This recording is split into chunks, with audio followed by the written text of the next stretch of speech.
It may be the single most extreme and disruptive piece of legislation ever to gain widespread support in the Congress in the history of this country. It's called the New Way Forward Act. It's before Congress right now and has been for almost 2 months. And yet so far it has been essentially ignored by the country's major media outlets, which are either too embarrassed of it or too ignorant to cover it. That's a disservice to you because it's really impossible to describe just how radical this bill is. If passed, it would remake our immigration system for the express purpose of helping foreign-born criminals live here. The bill would allow people who've committed serious felonies in other countries to move to the United States legally. It would make it nearly impossible for federal immigration officials to detain immigrants, no matter how potentially dangerous they are. And, perhaps most infuriatingly and remarkably, it would require taxpayers to transport deported criminals back into the United States. In other words, you break our laws, you hurt our people, we'll send you a plane ticket. We'll pay for you to come back. It's utter and total insanity. And yet it's very popular in the Democratic Party. So far, this bill has 44 Democratic co-sponsors. On the screen is a list of some of their names. Some of these people you've heard of before. Alexandria Ocasio-Cortez, Ilhan Omar, Rashida Tlaib.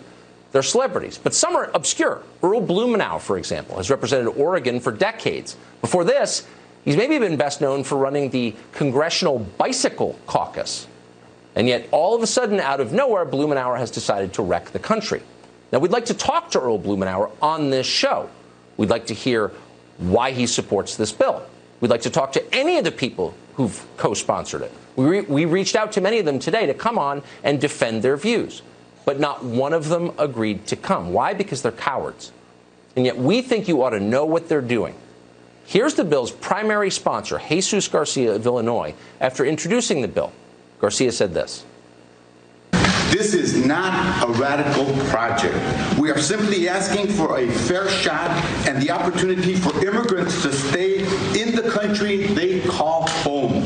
A New Way Forward does just that. It would end mandatory immigration detention, end the automatic pipeline to deportation through the criminal justice system. It would end deportation for people who have had contact with the criminal legal system. It would end the practices of local police engaging in immigration enforcement and the increased ever-policing of communities of color. It would decriminalize immigration. This is not a radical project. Of course, the opposite is true. The bill is completely radical. It would transform America into a place you don't recognize. Many of the sponsors of this bill come from the fringes of the Democratic Party, as you would expect, but not all of them do. Consider Congressman Andy Levin. Levin represents the suburbs north of Detroit. Levin's district leans blue, but it's still essentially bipartisan. Voters there went for Hillary Clinton, for example, by just 8 points. So there's no chance a majority of Andy Levin's voters want to send plane tickets to armed robbers in Guatemala so they can move next door. And in fact, nobody wants that, no matter what they claim on Twitter. Yet Levin is trying to do that right now. And that's what's scary about this bill. It's happening in the dark. No one's talking about it. Those who are dismiss it as unlikely. It'll never happen. And that's a mistake. Things change fast in modern America. On issue after issue, from ending the Second Amendment to banning biological gender to the open and aggressive racism of identity politics, yesterday's extremism has become today's Democratic Party platform. That's how it works now. 4 years ago, when Bernie Sanders mounted his first campaign for president, Vox.com pressed him on why he didn't back open borders for the world. Sanders responded this way, quote, "No, that's a Koch brothers proposal, which says essentially there is no United States. It would make everybody in America poorer," end quote. Of course, Sanders was entirely right, and for that crime, he was savaged by Vox and all the other angry children in wokedom. Resisting the abolition of the United States was, in their view, needless to say, proof that Sanders was a hardened bigot, a racist. 4 years later, Sanders has become obedient. His new platform contains all the usual open borders rhetoric, ending all deportations, abolishing ICE, giving a blanket amnesty to all illegal aliens in the country. Now, a New Hampshire voter recently asked Sanders why his views had changed so radically. The man who once called lax immigration enforcement a Koch brothers conspiracy just 4 years ago suddenly sounded very much like a Koch brother himself. We have 11 million undocumented here. Many of those workers, by the way, are being exploited right now. You know, Trump wants to throw everybody out of the country. If he threw out people out of the country, the price of food in this country would skyrocket. Who do you think is picking the crops and planting all over this country? Who's picking the crops?